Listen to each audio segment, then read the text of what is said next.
श्री कृष्णाय नमः। श्री गोपीजन वल्लभाय नमः।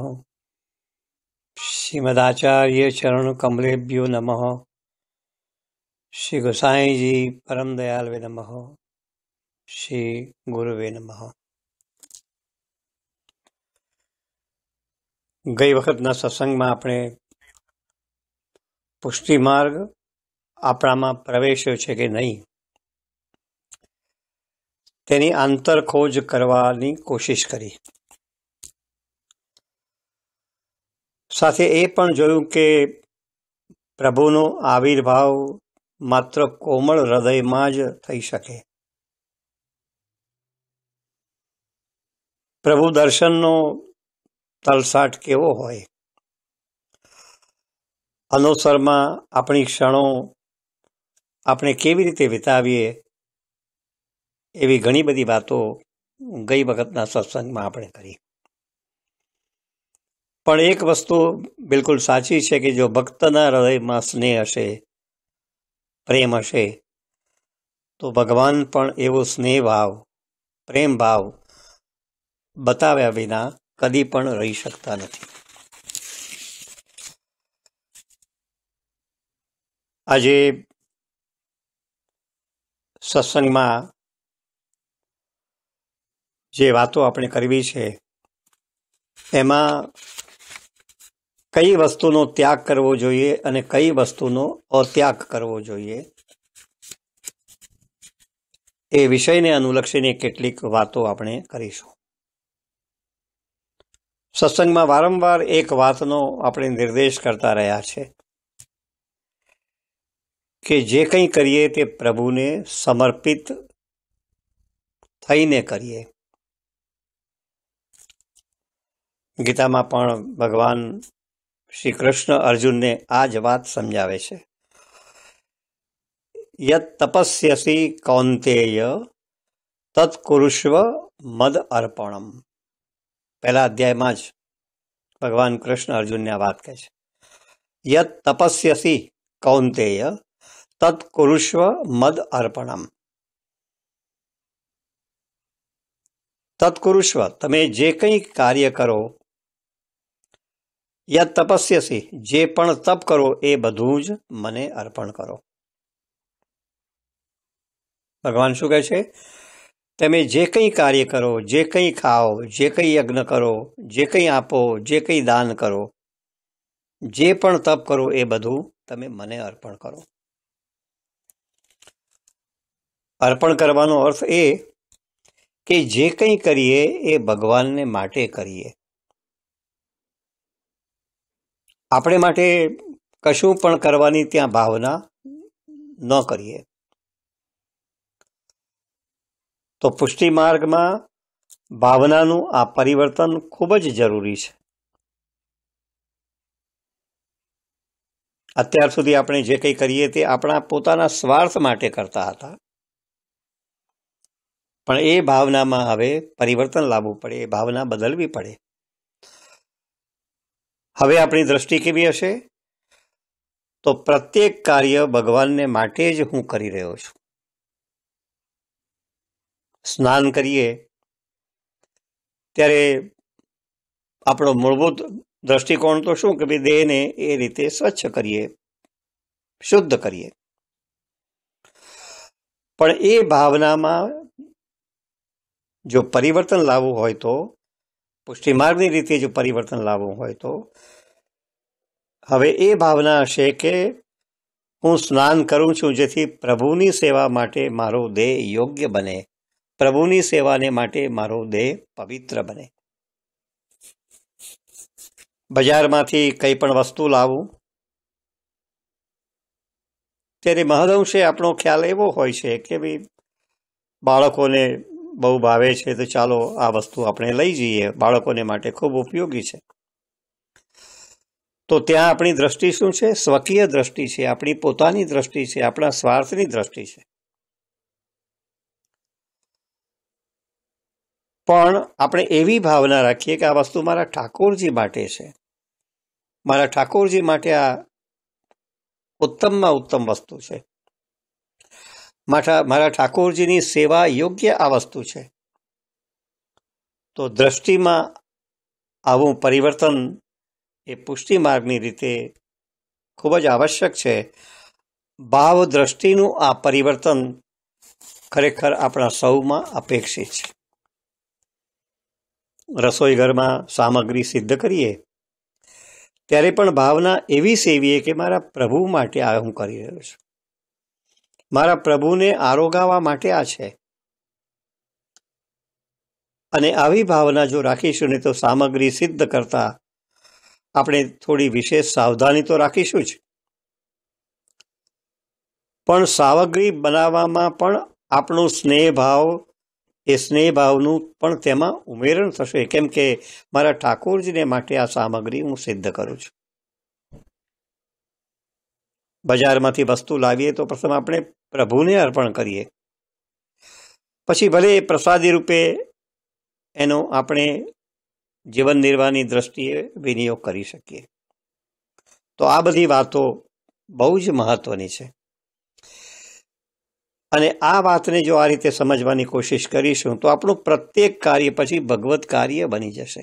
હું જે કંઈ કરું છું એ મારા પ્રભુને માટે કરું છું.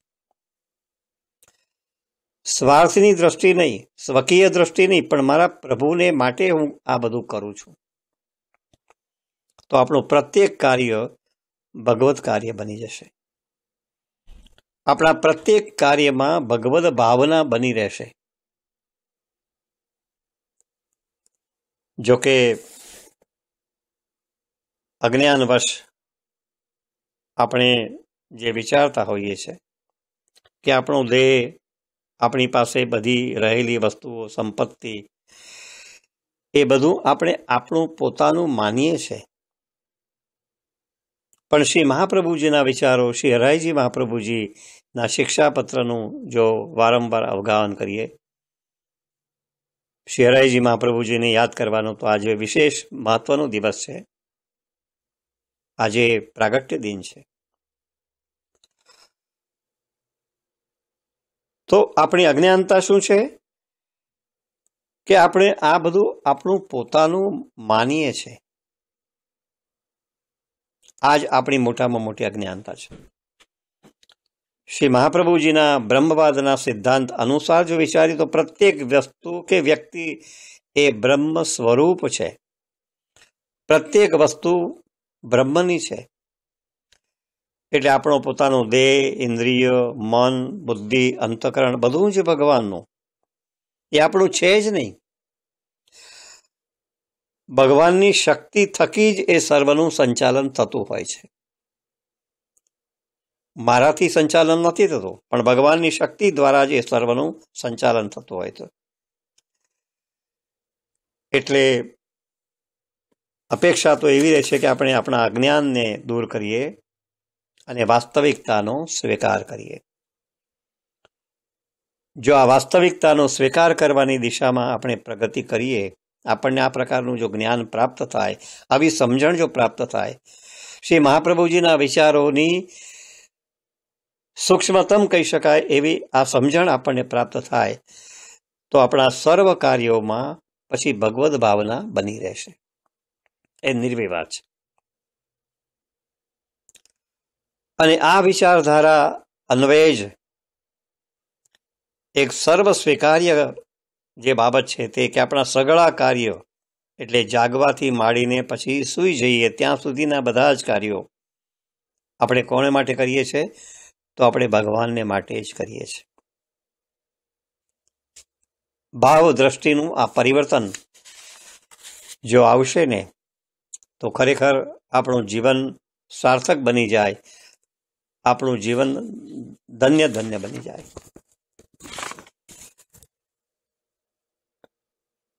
કે મારા બધા જ કાર્યો હું જે કંઈ બધું કરું છું એ કોને માટે કરું છું? તો ભગવાનને માટે જ કરી રહ્યો છું. દૈનિક આપણે સામગ્રી સિદ્ધ કરતા હોઈએ તો એ ભગવાનને માટે જ સિદ્ધ થઈ રહી છે. અને ભગવાનને અર્પણ કર્યા પછી એવી જે અર્પિત વસ્તુઓ છે એમાં કોઈ પણ પ્રકારનો પછી દોષ રહેતો નથી. એ બધા દોષો પ્રભુને આપણે અર્પણ કરીએ એટલે આપોઆપ બધા દોષો દૂર થઈ જાય છે. એ વસ્તુઓ કેવી બને છે? નિર્દોષ બને છે. અને એટલે જ શ્રી મહાપ્રભુજીએ સિદ્ધાંત રહસ્ય ગ્રંથમાં આપણને બહુ સુંદર રીતે સમજાવ્યું છે. નિવેદિભિ સમર્પય્ય સર્વ કુર્યાદ ઇતિ સ્થિતિ ન મતમ દેવદેવસ્ય સામી ભુક્તમ સમર્પણમ. નિવેદિભિ સમર્પય્ય, જેમનું આત્મનિવેદન થયું છે અથવા બ્રહ્મ સંબંધ થયો છે, તે બધી જ વસ્તુઓ ભગવાનને માટે સમર્પણ કરીને સમર્પય્ય સર્વ કુર્યાદ ઇતિ સ્થિતિ, એ બધી વસ્તુઓ ભગવાનને માટે સમર્પણ કરીને જ આપણે આપણા બધા કાર્યો કરીએ. આ ભક્તિ માર્ગની વિશિષ્ટતા છે. આ ભક્તિ માર્ગની મર્યાદા પણ કહી શકો, કારણ કે આનું પાલન આપણે અવશ્ય હંમેશા કરવું જ રહ્યું. પણ અર્ધભુક્ત વસ્તુનું સમર્પણ કરવાનું યોગ્ય નથી. એ પણ શ્રી મહાપ્રભુજીએ સાથે સાથે મૂક્યું છે. ન મતમ દેવદેવસ્ય સામી ભુક્તમ સમર્પણમ. અર્ધભુક્ત એટલે શું? દાખલા તરીકે બજારમાંથી આપણે ચીકુ લાવ્યા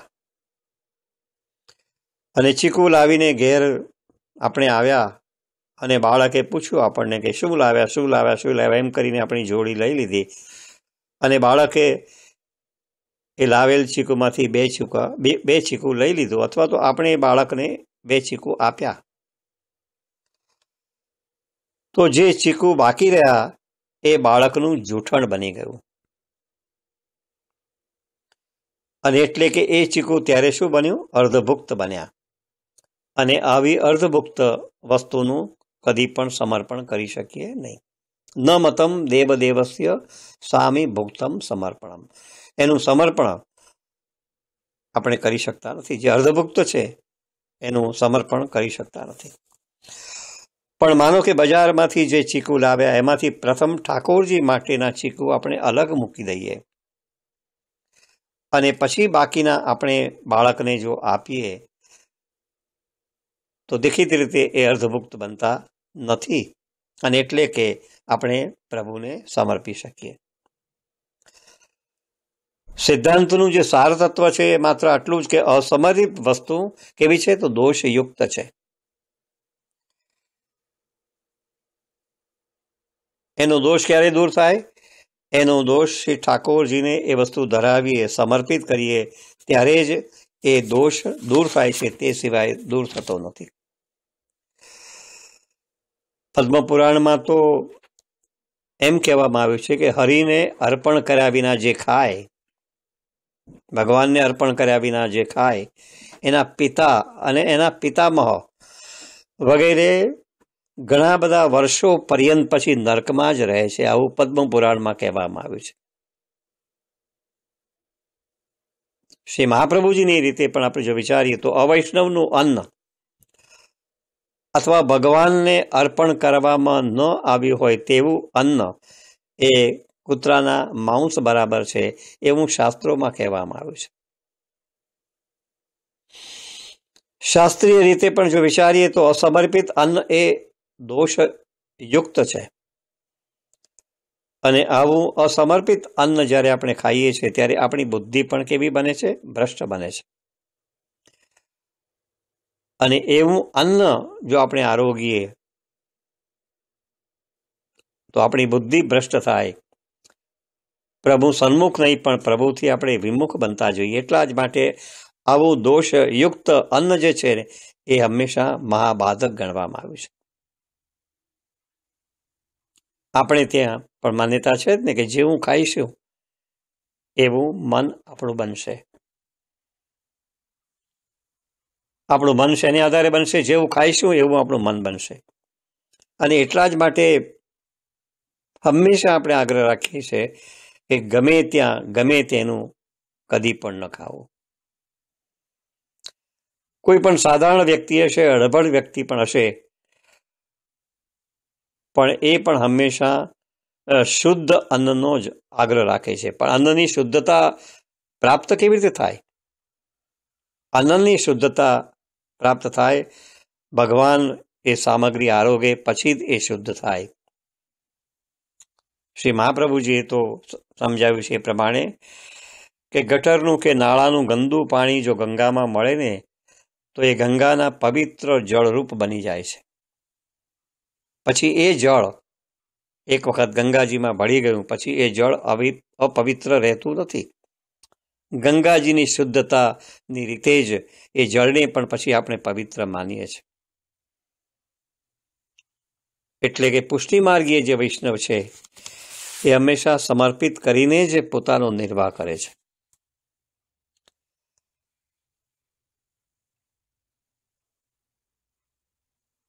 અત્યારના સંજોગોમાં કદાચ કોઈક સંજોગોમાં પરિસ્થિતિવશ કોઈ વસ્તુ ઠાકોરજીની સેવામાં સમર્પિત ન થઈ શકી તો શું કરી શકાય?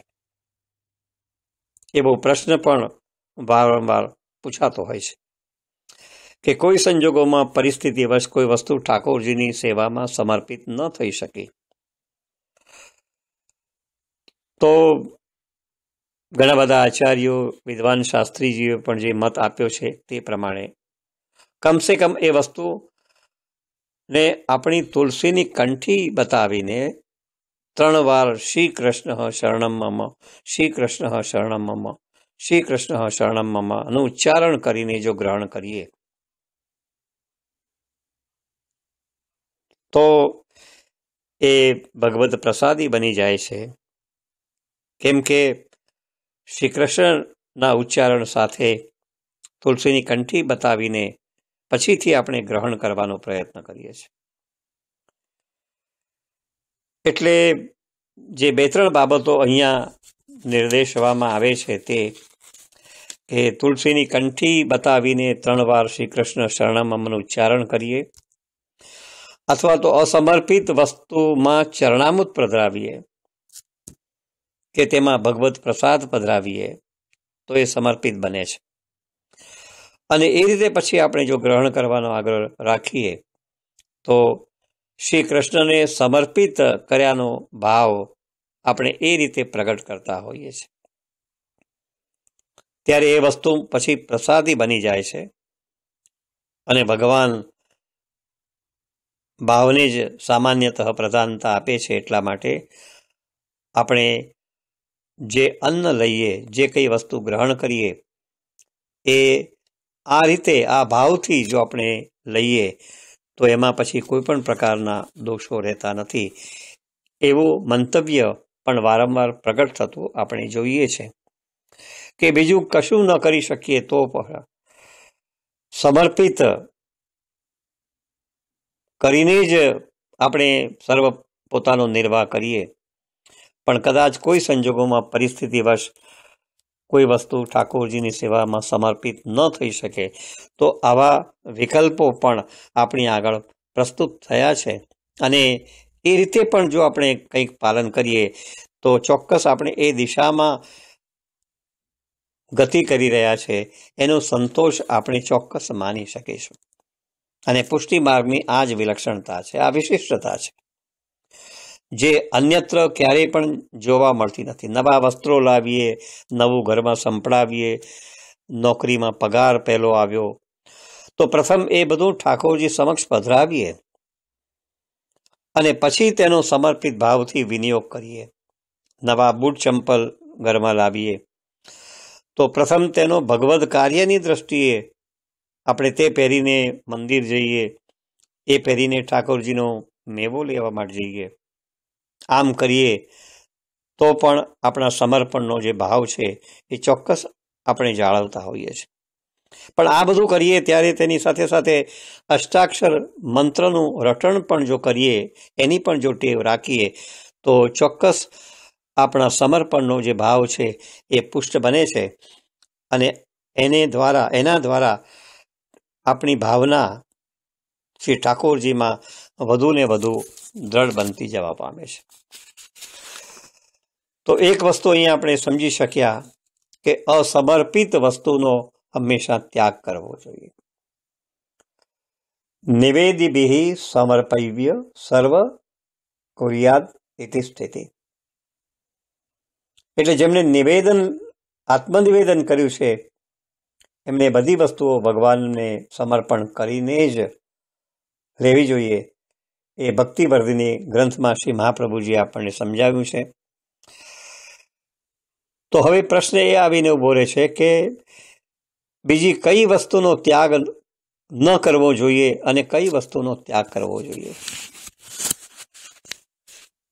એક સાર તત્વ રૂપે આ પ્રશ્નને આપણે જોઈ શકીએ, કારણ કે મહાપ્રભુજીના વિચારોને આટલા બધા સત્સંગથી આપણે સમજતા આવ્યા છે. તો કઈ વસ્તુનો અને કઈ વ્યક્તિઓનો ત્યાગ કરવો જોઈએ અને કોનો અત્યાગ કરવો જોઈએ, કોનો સ્વીકાર કરવો જોઈએ. શ્રી હરિજી મહાપ્રભુજીએ પણ આ જ બિંદુઓ પર શિક્ષાપત્રની અંદર પ્રકાશ નાખ્યો છે.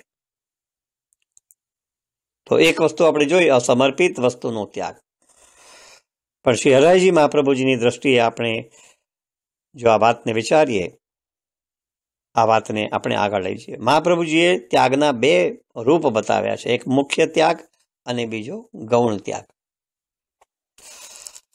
પહેલા આપણે મુખ્ય ત્યાગની વાત કરીએ. વ્યક્તિ, ઘર, પરિવાર, લૌકિક, વૈદિક બધાનો ત્યાગ કરીને પૂરી રીતે અવ્યાવૃત્ત થઈને કેવળ પ્રભુના ભજનમાં જ, કેવળ પ્રભુના સેવા સ્મરણમાં જ રુચિ દાખવે, તો આ પ્રકારનો જે ત્યાગ છે ને એ મુખ્ય છે. શેનો ત્યાગ કરે છે? પોતાના ઘરનો, પરિવારનો, લૌકિક, વૈદિક બધાનો જ ત્યાગ એ પોતે કરે છે. અવ્યાવૃત્ત થઈને આજીવિકાની પણ કોઈ પ્રવૃત્તિ, આજીવિકા માટેની પણ કોઈ પ્રવૃત્તિ કરતો નથી. કેવળ પ્રભુના ભજનમાં જ, પ્રભુના સેવા સ્મરણમાં જ એ પોતે નિમગ્ન રહેતો હોય. આવી વ્યક્તિનો જે ત્યાગ છે ને કેવો કહેવાય? મુખ્ય ત્યાગ કહેવાય. વાર્તા સાહિત્યમાંથી આવા દ્રષ્ટાંતો પણ આપણને મળે છે, જેમ કે ગદાધર, કે જે અવ્યાવૃત્ત રહીને પ્રભુ સેવામાં જ હંમેશા ડૂબેલા રહે છે. આજીવિકા માટે કોઈ પ્રવૃત્તિ કરતા જ નથી. લૌકિક, વૈદિક સંદર્ભે કોઈ પણ પ્રકારનું કાર્ય ગદાધર કરતા જ નથી. અને આજીવિકાની કોઈ પ્રવૃત્તિ ન કરે તો એને પરિણામે ગદાધરને માટે એક એવી સ્થિતિ આવી ગઈ કે પોતાના ઠાકોરજી માટે ઘરમાં પછી કોઈ સામગ્રી હતી જ નહીં કે જે ઠાકોરજીને એ પોતે ધરાવી શકે. તો ઠાકોરજીની સેવામાં ભોગની અંદર કેવળ એક જળની લોટી એ ધરાવે છે, કેમ કે બીજું એની પાસે કશું છે જ નહીં. આ દ્રષ્ટાંત મુખ્ય ત્યાગનું ગદાધરની અંદર પણ આપણે જોઈ શકીએ છીએ. એવું જ દ્રષ્ટાંત આપણને મળે છે પદ્મનાભનું. એની વાર્તામાં પણ આપણે જોઈ શકીએ છીએ કે મહાપ્રભુજીની આજ્ઞા અનુસાર વૃત્તિને માટે શ્રીમદ ભાગવતની કથા નહીં કરવાનો સંકલ્પ એ લે છે. આજીવિકાને માટે, જીવન નિર્વાહને માટે વૃત્તિ કરવાની રીતે ભાગવત કથા કદી પણ ન કરવી, એ શ્રી મહાપ્રભુજીનો વિચાર છે. તો પદ્મનાભ આ વાતને સ્વીકારી લે છે અને વૃત્તિને માટે શ્રીમદ ભાગવતની કથાને પછી એ છોડી દે છે. તો શ્રી મહાપ્રભુજીના વિચારોનું અક્ષરશઃ પાલન અહીંયા આપણે જોઈ શકીએ છીએ. વર્તમાન સંદર્ભમાં આ વાતને આપણે મૂકીએ તો આપણને ખ્યાલ આવશે કે આપણે આજે વર્તમાનમાં ક્યાં ઊભા છે. શ્રીમદ ભાગવતની કથાઓ ઠેર ઠેર થાય છે, પણ શું તે કેવળ પ્રભુના ગુણાનુવાદ ગાવા માટે જ હોય છે કે તેની પાછળ વૃત્તિનો પણ કંઈક અંશ રહેલો છે? એ આપણા સૌને માટે આંતરખોજનો પ્રશ્ન બને છે. એ સૌને માટે વિચારણીય મુદ્દો બને છે. શ્રી પદ્મનાભજી તો ભાગવતની કથા છોડીને ઠાકોરજીની સેવામાં જ નિમગ્ન બનીને પછી તો રહેવા લાગ્યા. ઘરમાં જ્યાં સુધી સામગ્રી હતી ત્યાં સુધી તો ઠાકોરજીને એ સામગ્રી ધરાવી શક્યા, પણ એકવાર એવી સ્થિતિ આવી ગઈ કે સેવામાં સામગ્રી ધરવા માટે ઘરમાં કશું હતું જ નહીં. એક તો પાતળમાં એક છોલા મૂકીને વિવિધ ભાવથી પછી ઠાકોરજીને એ ધરાવ્યા લાગ્યા. તો આવા નિસ્પૃહી ત્યાગી ભગવદીઓના જીવનને જ્યારે આપણે જાણીએ, ભગવદીઓના જીવનને જ્યારે સમજવાની કોશિશ કરીએ છીએ, ત્યારે ખ્યાલ આવે છે કે શ્રી મહાપ્રભુજીના ઉપદેશોનું આ બધાએ કેવું પાલન કરીને બતાવ્યું. આ પ્રકારનો જે ત્યાગ છે ને, કેવો ત્યાગ કહેવાય? મુખ્ય ત્યાગ કહી શકાય, જે આજના સંદર્ભમાં લગભગ અશક્ય કહી શકાય એવી વાત, કે જેમાં કેવળ પ્રભુ સેવામાં જ એ ભગવદીઓ રચા પચા રહ્યા હોય અને અનુસરના સમયમાં પણ ઠાકોરજીની વિવિધ લીલાઓના સ્મરણમાં કે કથા વાર્તા વાંચનમાં કે નામ સ્મરણમાં જ પોતાનો સમય પસાર કર્યો હોય. ભક્તિવર્ધિનીમાં શ્રી મહાપ્રભુજીએ પણ સ્પષ્ટ રીતે દર્શાવ્યું છે, અવ્યાવૃતો ભજેત કૃષ્ણમ. આ કોઈ નવી વાત નથી. શ્રી મહાપ્રભુજીએ સ્વયં ભક્તિવર્ધિની ગ્રંથમાં વાત મૂકી છે, અવ્યાવૃતો ભજેત કૃષ્ણમ પૂજયા શ્રવણાદિભિ. અવ્યાવૃત રહીને ભજેત કૃષ્ણમ, કૃષ્ણની સેવા, પૂજયા સેવા પૂજા, શ્રવણ ઇત્યાદિ કરવા જોઈએ. આ ભક્તિવર્ધિની ગ્રંથમાં શ્રી મહાપ્રભુજીએ સ્વયં આપણને બતાવ્યું છે. વર્તમાન સમયમાં આ બધું ખરેખર દુષ્કર છે, લગભગ અશક્ય પણ કહી શકાય. અને છતાં પણ સિદ્ધાંતને જો સમજીશું તો કેટલું છોડવું અને કેટલું નહીં છોડવું એનો વિચાર કરવાની દિશામાં આપણે ચોક્કસ સંકલ્પબદ્ધ બનીને આગળ વધી શકીશું. કેટલું છોડવું ને કેટલું નહીં છોડવું એનો વિચાર શેને આધારે કરીશું? તો સિદ્ધાંતને સમજીશું તો આપણે એને આધારે વિચાર કરીશું. આ મહાપ્રભુજીના વિચારો છે. તો આ મહાપ્રભુજીના વિચારોને આપણે કેટલે અંશે પાળી શકીએ, કેટલે અંશે છોડી શકીએ, કેટલે અંશે એને સ્વીકારી શકીએ, એનો નિર્ણય કરવાનો હોય તો પહેલાં તો આપણે સિદ્ધાંતને એના યથાર્થ સ્વરૂપમાં સમજવા પડશે. અને એટલા માટે ભક્તિવર્ધિની ગ્રંથમાં શ્રી મહાપ્રભુજીએ જે વાત મૂકી છે તે અહીંયા મૂકી, અવ્યાવૃતો ભજેત કૃષ્ણ પૂજયા શ્રવણાદિભિ. બીજા પ્રકારનો જે ત્યાગ છે, આપણે મુખ્ય ત્યાગની વાત કરી અને જે બે દ્રષ્ટાંતો લીધા, કેવળ પ્રભુની સેવા સ્મરણમાં જ નિમગ્ન, આજીવિકા વ્યાવૃત્તિ પણ એમને છોડી દીધી, એ મુખ્ય ત્યાગ. પણ બીજા પ્રકારનો ત્યાગ છે એ ગૌણ ત્યાગ છે. અને વર્તમાન સમયમાં કદાચ આપણે આ રીતે પણ જો પાલન કરીએ, એ દિશામાં પણ જો આપણે જઈએ તો પણ ઘણું બધું મોટું કામ આપણે આપણા પોતાના જીવનની ધન્યતા માટે કર્યું કહેવાશે. તો બીજા પ્રકારનો જે ત્યાગ છે ને એ કેવો છે? ગૌણ ત્યાગ. કે અહીંયા ભક્ત વ્યાવૃત છે, એટલે કે આજીવિકા માટેની સઘળી પ્રવૃત્તિઓ એ પોતે કરે છે. પરિવારનું ભરણ પોષણ કરવાનું છે, પરિવારના ભરણ પોષણને માટે વેપાર ધંધો પણ કરવો છે, જીવન નિર્વાહને માટે નોકરી પણ કરવી પડતી હોય તો તે પણ કરે છે, મજૂરી કરવા જવાનું હોય તો તે પણ જાય. બધું જ આજીવિકા માટે એ પ્રવૃત્તિ કરતો હોય છે. ભક્ત કેવો છે? વ્યાવૃત છે. કેમ કે આવા આજીવિકાના કાર્યો કરવા માટે કરવાનું વર્તમાન સમયમાં અનિવાર્ય છે. કેમ કે એની પણ કુટુંબ પરત્વેની એક મોટી જવાબદારી છે અને એ જવાબદારીમાંથી એ છૂટી શકે નહીં, એ નિભાવવી જ પડે, એ સ્વાભાવિક છે. પણ મહત્વની વાત અહીંયા જે છે તે, અને જેનું ચોક્કસ આપણે પાલન કરી શકીએ તે, કે આવા કાર્યો કરતી વખતે પણ આપણું મન પ્રભુમાં લાગેલું રહે છે કે કેમ. આવા કાર્યો કરતી વખતે પણ વૈષ્ણવનું મન પ્રભુમાં જ લાગેલું રહેતું હોય. આવો ભક્ત પોતાનું ધન, પરિવાર, ઘર ઇત્યાદિ જે કંઈ એની પાસે છે એ બધું જ પ્રભુને માટે જ છે એવો ભાવ રાખતો હોય.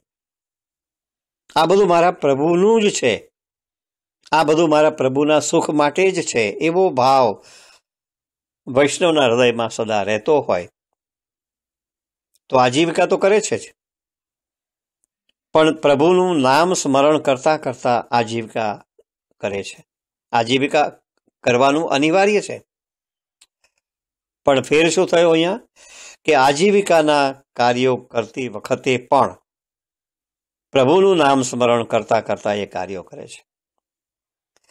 આજીવિકા કરે છે એટલા માટે કે જેથી કરીને મારા પ્રભુની સુવિધામાં વૃદ્ધિ થાય, મારા પ્રભુને વિશેષ સુખ પ્રાપ્તિ થાય. આવો ભાવ તેના હૃદયમાં જો હોય અને એ રીતે જો એ આજીવિકા કરતો હોય, વ્યાવૃત્તિ કરતો હોય તો એનો ત્યાગ જે છે ને એ ગૌણ કહેવાય.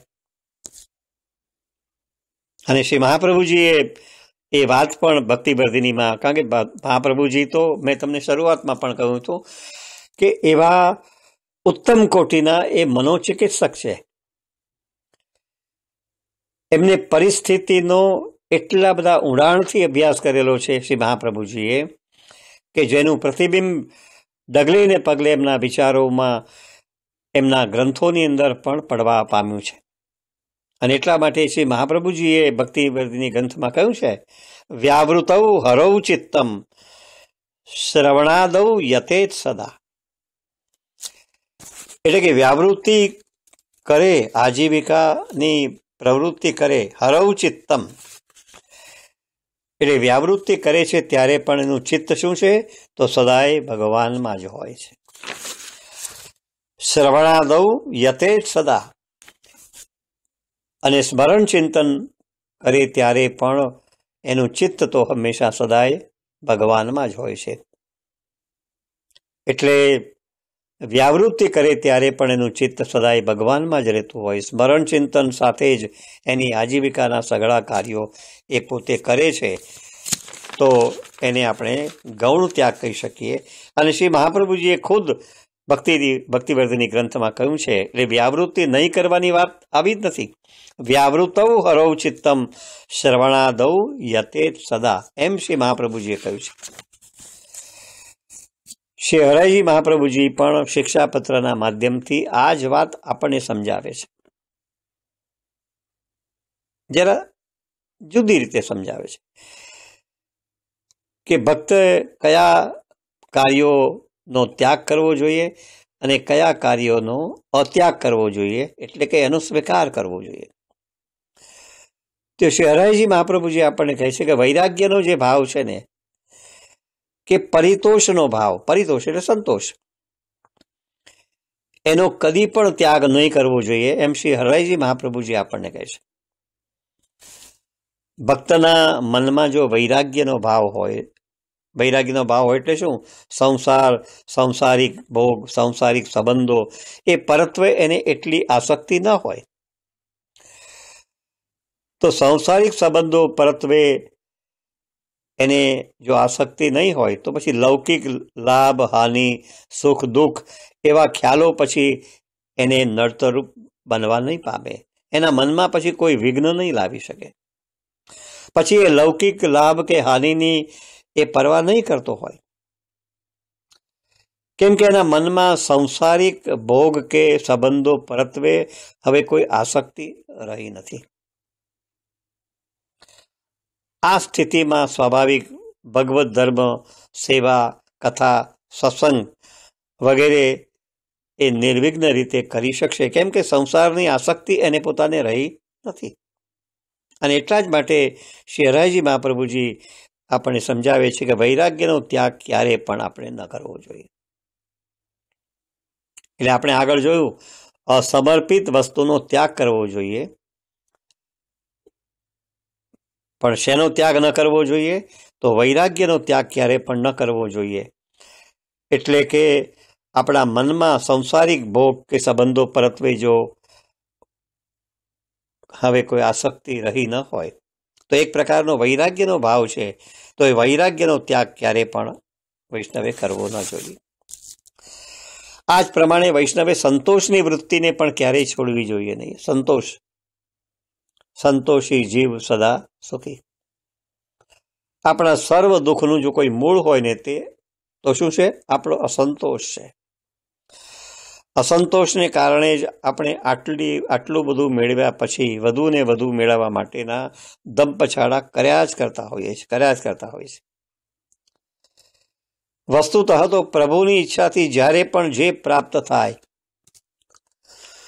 એમાં સંતોષ રાખીને પ્રસન્ન રીતે રહેવું જોઈએ. અસંતોષની ભાવના મનમાં લેશ માત્ર પણ રહેવી ન જોઈએ. પણ માણસનો સ્વભાવ મરકટ મન જેનું છે એ કંઈક જુદું છે.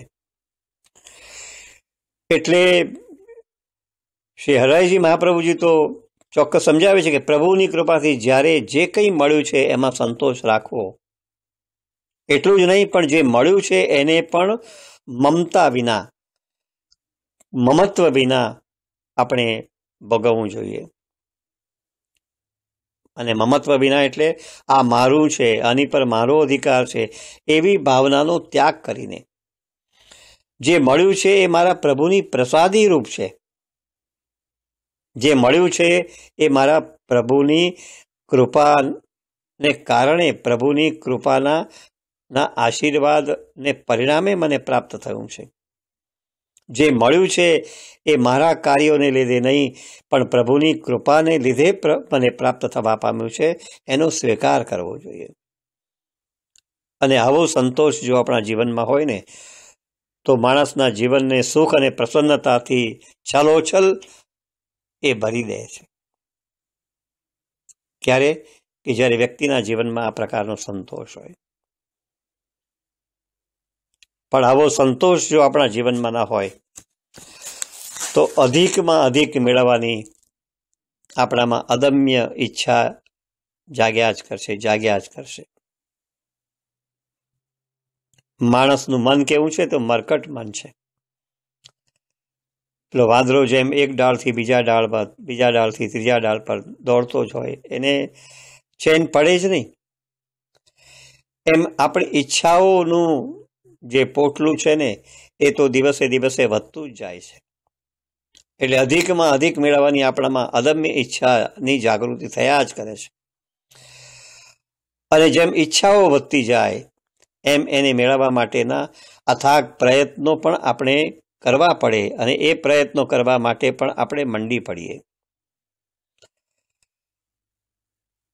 ફલ સ્વરૂપે આપણામાં રહેલી જે લોભ લાલચની વૃત્તિ છે ને એ પણ પ્રબળ બનવા પામે. કેમ કે પછી તો એન કેન પ્રકારેણ એ ઈચ્છિત વસ્તુઓ મેળવવા માટેના તનતોડ પ્રયત્નો આપણે કરવામાં મંડ્યા રહીએ છીએ. પછી એ અનુકૂળ સાધનો હોય કે પછી એ પ્રતિકૂળ સાધનો હોય. અનુકૂળ સાધનો દ્વારા એ ઈચ્છિત વસ્તુ પ્રાપ્ત ન થાય તો પછી પ્રતિકૂળ કહી શકાય એવા સાધનો, ચોરી કરવાના રસ્તે આપણે વળીએ, ટેક્સમાં ચોરી કરીએ, સરકારની ચોરી કરીએ, ભ્રષ્ટાચાર આદરવાની તત્પર પતાવીએ, કોઈને લાંચ આપીએ. આવા અનેક અનૈતિક કાર્યો કરવાને માટે પણ આપણે તત્પર બનતા હોય છે. કેમ કે આપણામાં લોભ અને લાલચની વૃત્તિ વધારે ને વધારે પ્રમાણમાં પ્રબળ બનવા પામી છે. કેમ કે અધિક મેળવવાની આપણામાં અદમ્ય ઈચ્છાની જાગૃતિ થવા પામી છે. એટલે એવી બધી વસ્તુઓ જ્યાં સુધી આપણને ન મળે ત્યાં સુધી આપણે જંપતા નથી. પણ શ્રી મહાપ્રભુજીએ તો સ્પષ્ટ અભિપ્રાય આપ્યો છે, અચૌર્યાણામ પાપા નામ. અર્થાત ચોરી કરીને કે પાપ કરીને કે ખોટે રસ્તે મેળવીને જે કંઈ મેળવીએ, આપણે જે ધન મેળવીએ, આપણે એકત્રિત કરીએ અને પછી પ્રભુની સેવામાં તેનો વિનિયોગ કરીએ તો પ્રભુને એ ગમશે ખરું? પ્રભુ શું એનો સ્વીકાર કરશે ખરા? પ્રભુ તો જે નીતિના માર્ગે મેળવેલ હોય, ઈમાનદારીપૂર્વક મેળવેલ હોય, એનો જ પ્રભુ હંમેશા સ્વીકાર કરતા હોય છે.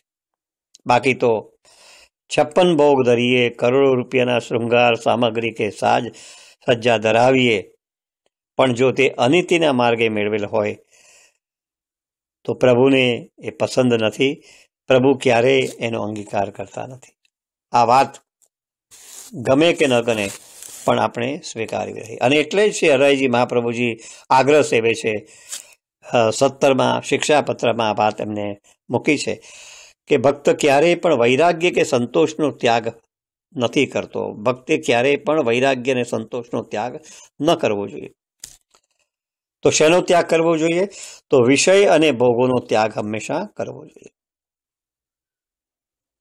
શ્રી મહાપ્રભુજી પણ આ વાત આપણે સમજાવે છે કે વિષયોમાં જેમનો દેહ રાસ્તો હોય, જેમને વિષય ભોગની પ્રબળ ઈચ્છા રહેતી હોય, એના જીવનમાં કદાપી ભગવાનનો આવિર્ભાવ શક્ય બનતો નથી. ગયા સત્સંગમાં પણ આપણે જોયું ને કે ભક્તિનો આવિર્ભાવ ક્યાં થાય? કોમળ હૃદયમાં થાય. અને કોમળ હૃદય એટલે જે પ્રભુ અભિમુખ બનેલું હોય એવું કોમળ હૃદય. તો જેમને વિષય ભોગની પ્રબળ ઈચ્છા રહેતી હોય, એના જીવનમાં કદાપી ભગવાનનો આવિર્ભાવ શક્ય બનતો જ નથી. એના જીવનમાં પ્રભુની ચેતનાનો, એનામાં ભક્તિનો આવેશ ક્યારેય પણ થઈ શકતો નથી. શ્રી મહાપ્રભુજીએ સંન્યાસ નિર્ણય ગ્રંથની અંદર આ વાત સમજાવી છે. વિષય ક્રાંત દેહા નામ નાવેશ સર્વથા હરે. વિષય ક્રાંત દેહા નામ, જે વિષયમાં રચ્યો પચ્યો રહેલો છે એવો દેહ છે. નાવેશ સર્વથા હરે, એમાં ભક્તિનો આવેશ, પ્રભુનો આવિર્ભાવ ક્યારે પણ થઈ શકતો નથી. અને એટલે તો શ્રી હરાયજી મહાપ્રભુજી શિક્ષાપત્રના માધ્યમથી આપણે સમજાવે છે કે વૈરાગ્ય અને પરિતોષનો અત્યાગ, અને શેનો ત્યાગ? વિષય ભોગનો ત્યાગ કરવાની શ્રી હરાયજી મહાપ્રભુજીએ આજ્ઞા આપી છે. શિક્ષાપત્રમાં શ્રી હરાયજી મહાપ્રભુજીએ વાત મૂકી છે, વૈરાગ્ય પરિતોષાત અત્યાગોપી નિરૂપિત તથા વિષય ભોગસ્ય ત્યાગોપી વિનિબોધિત. કેટલી સરળ ભાષામાં આખું સાર તત્વ શ્રી હરાયજી મહાપ્રભુજીએ આ શિક્ષાપત્રમાં દ્વારા આપણને સમજાવ્યું છે. વૈરાગ્ય પરિતોષાદ અત્યાગોપી નિરૂપિત, એટલે કે વૈરાગ્ય પરિતોષનો અત્યાગ, એનું નિરૂપણ, તથા વિષય ભોગસ્ય ત્યાગોપી વિનિબોધિત, અને વિષય ભોગનો ત્યાગ કરવાની શ્રી હરાયજી મહાપ્રભુજીએ આજ્ઞા આપી છે. તો શ્રી મહાપ્રભુજીના વિચારોનું અવગાહન કરવાની જો વૃત્તિ થાય તો ક્યાં જઈશું આપણે? તો શ્રી મહાપ્રભુજીના, શ્રી હરાયજી મહાપ્રભુજીના ગ્રંથો પાસે આપણે પહોંચીશું. આ બધું ક્યાંથી જાણી શકીશું? તો આ બધું ભગવદીઓ સાથે સત્સંગ કરીશું તો આપણે જાણી શકીશું. શ્રી મહાપ્રભુજીના ગ્રંથોનું વાંચન મનન કરીશું તો આપણે જાણી શકીશું. અને તો આગળના સત્સંગમાં કહ્યું તેમ પ્રથમેશજીએ જે વાત મૂકી કે પુષ્ટિ માર્ગ આપણા હૃદયમાં આરૂઢ થઈ શકશે. અને એટલા માટે તો ડગલે ને પગલે ભક્તિ માર્ગમાં સત્સંગનું વિશેષ મહત્વ સ્વીકારવામાં આવ્યું છે. શ્રીમદ ભાગવતમાં તો એટલા જ માટે કહેવામાં આવ્યું છે કે ભગવદ ભક્તની સાથે કરવામાં આવેલ એક ક્ષણભરનો પણ સત્સંગ એ સ્વર્ગ કે મોક્ષના કરતા પણ કેવો છે? ચડિયાતો છે. એક ક્ષણનો પણ સત્સંગ ભગવદ ભક્તની સાથે કરીએ એ મોક્ષ કરતા પણ અધિક છે, સ્વર્ગના સુખ કરતા પણ અધિક છે. અને એટલે જ સત્સંગ કરવાની એક પળ પણ મળે તો આપણે સત્સંગ કરવો જોઈએ. મારું અને તમારા બધાનું પણ આ સદભાગ્ય છે કે આપણે આ માધ્યમ દ્વારા અત્યારે સત્સંગ કરી રહ્યા છે, કે જેના માધ્યમથી શ્રી મહાપ્રભુજીના ગ્રંથો, શ્રી હરાયજી મહાપ્રભુજીના શિક્ષાપત્રનું અવગાહન આપણે કરી શકવાને માટે, એની સમજણ પ્રાપ્ત કરવાની દિશામાં આપણે એક ડગલું માંડી શકીએ છીએ. એ જ્યારે પણ જે રીતે પણ કોઈ પણ ભગવદીય ભગવત ભક્તનો સત્સંગનો સુઅવસર મળે ત્યારે અવશ્ય એ તક આપણે ઝડપી લેવી જોઈએ, એ ચૂકી ન જવી જોઈએ. સત્સંગનું બીજી દ્રષ્ટિએ પણ મહત્વ છે, જેનો નિર્દેશ આગળના સત્સંગમાં કરવામાં આવેલો છે. કેમ કે સત્સંગના માધ્યમથી જ આપણે જાણી શકીએ છીએ કે અન્યાશ્રય કેટલી બધી રીતે પુષ્ટિ માર્ગમાં બાધક છે. એટલે શેનો ત્યાગ કરવો અને શેનો અત્યાગ કરવો, તો મેં જેમ કહ્યું તેમ અસમરિત વસ્તુનો ત્યાગ, વિષય ભોગોનો ત્યાગ, એમ ત્રીજો ત્યાગ શેનો છે? તો અન્યાશ્રયનો પણ ત્યાગ. નંદરાયજી એ જ્યારે અંબિકા પૂજનને માટે જાય છે ત્યારે નંદરાયજી કૃષ્ણના પિતા આમ તો, અને છતાં પણ એમને અન્યાશ્રય કર્યો, અંબિકા પૂજનને માટે ગયા. પ્રભુને ગમતું નથી અને પરિણામ સ્વરૂપે એમને અજગર પકડે છે અને ગ્રસી જવાનો પ્રયત્ન કરે છે. એટલા માટે તો પુષ્ટિ માર્ગમાં અન્ય દેવતાઓના ભજનનો કે એમના દેવાલયોમાં સ્વયં ઈચ્છા કરીને જવાનો નિષેધ છે. અહીંયા અગત્યના શબ્દો છે સ્વયં અને ઈચ્છા કરીને જવાનો નિષેધ છે. અનાયાસે દેવતાઓના દર્શન થાય, આપણે અનાદર નથી કરતા,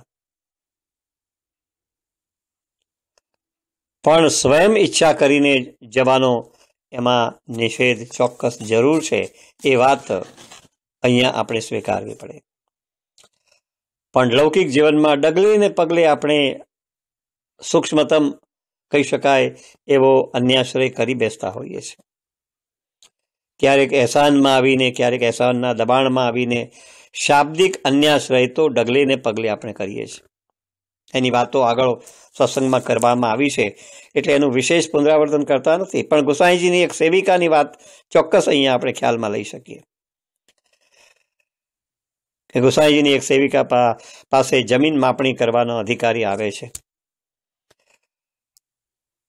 સેવિકાને ખ્યાલ હતો કદાચ મારી જમીન બધી કપાઈ જશે, પણ જમીન માપવાવાળા અધિકારીએ જમીન જ્યારે માપી ત્યારે એમાં થોડી વધુ જમીન એ સેવિકાને પ્રાપ્ત થવા પામી. એટલે એનો આભારની લાગણી દર્શાવે છે ગોસાઈજીની આ સેવિકા, અને શું બોલે છે? તમે તો મને નવું જીવન આપી દીધું, તમારા થકી આજે હું જીવી ગઈ. આવું જ્યારે ગોસાઈજીની આ સેવિકા બોલી ત્યારે આ શબ્દો દ્વારા એમને અન્યાશ્રય કર્યો, અને એને કારણે એમને ત્યાં ઠાકોરજીની સેવા પધરાવેલી હતી. ઠાકોરજી ત્યાંથી અંતર્ધ્યાન થઈ ગયા. ઠાકોરજીએ ત્યાર પછી આ વૃદ્ધ સેવિકાની સેવાનો કદી પણ અંગીકાર કર્યો નથી. આપણે પણ આવો અન્યાશ્રય લૌકિક વાતોમાં ડગલે ને પગલે કરી બેસીએ છીએ, એટલે એનો ખ્યાલ રાખવો જોઈએ. આચાર્ય મહાપ્રભુજીના સેવક દામોદરદાસની પત્નીનું પણ દ્રષ્ટાંત આપણી પાસે નજર સમક્ષ તરવરે છે કે દામોદરદાસની પત્નીની પ્રાર્થના સ્વીકારીને શ્રી મહાપ્રભુજીએ કહ્યું કે તેને પુત્ર ચોક્કસ થશે. આશીર્વાદ આપે છે, પુત્ર થશે. પણ દામોદરદાસની પત્નીની સાથે બીજી સ્ત્રીઓ જે હતી, એ સ્ત્રીઓના દબાણ હેઠળ આવીને બધી સ્ત્રીઓ કહેવા લાગે, યાર પૂછતો ખરી, ઠીક છે મહાપ્રભુજીએ કહ્યું છે પણ ચોક્કસ તો કરી, આ જ્યોતિષી ઘરમાં આવ્યા છે તો ચાલો એને આપણે પૂછી લઈએ. તો બીજી સ્ત્રીઓના દબાણ હેઠળ આવીને, એ જાતે તો નથી ગઈ, પણ જ્યોતિષીને પૂછાવ્યું કે તેને પુત્ર ઉતરશે કે પુત્રી. કેમ કે દામોદરદાસની પત્નીને મહાપ્રભુજીના આશીર્વાદની પુષ્ટિ કરવી હતી, એટલા માટે જ જ્યોતિષીને એને આ પૂછાવડાવ્યું. અર્થાત શ્રી મહાપ્રભુજીના વચનોમાં અવિશ્વાસ કર્યો, ઘોર અન્યાશ્રય કર્યો. અને એટલે જ આખરે મહાપ્રભુજીએ આશીર્વાદ તો આપ્યા હતા કે તને પુત્ર તો થશે જ. એ પુત્ર તો થયો, પણ એ પુત્ર મ્લેચ્છ બન્યો. એટલે અન્યાશ્રય કેવી રીતે બાધક છે એનો આના અનુસંધાનમાં આપણને ખ્યાલ આવી શકે છે. અને એટલા માટે સૂક્ષ્મતમ રીતે પણ આપણા લૌકિક જીવનમાં આપણે કાળજી રાખવી જોઈએ. જે કંઈ બને છે, જે કંઈ થાય છે, એ બધું જ મારા પ્રભુની ઈચ્છાથી જ થઈ રહ્યું છે. અને એટલે સર્વરૂપમાં અન્યાશ્રયનો આપણે ત્યાગ કરવો જોઈએ. શિક્ષાપત્રમાં પણ શ્રી હરાયજી મહાપ્રભુજી આ વાત મૂકી છે. અન્યાશ્રય પરિત્યાગ ઉક્તો બાધક રૂપતઃ. 17મા શિક્ષાપત્રમાં આ જ વાત મૂકી છે. અન્યાશ્રય પરિત્યાગ ઉક્તો બાધક રૂપતઃ. એટલે અન્યાશ્રય નો હંમેશા ત્યાગ કરવો જોઈએ, કારણ કે એ ભક્તિ માર્ગમાં હંમેશા બાધક નીવડે છે. તાત્પર્ય એ છે કે ભગવદ ધર્મમાં જે સાધક બને, ભગવદ ધર્મમાં જે સહાય બને તેનો સ્વીકાર કરવો જોઈએ, અને ભગવદ ધર્મમાં જે બાધક બને એનો હંમેશા આપણે ત્યાગ કરવો જોઈએ.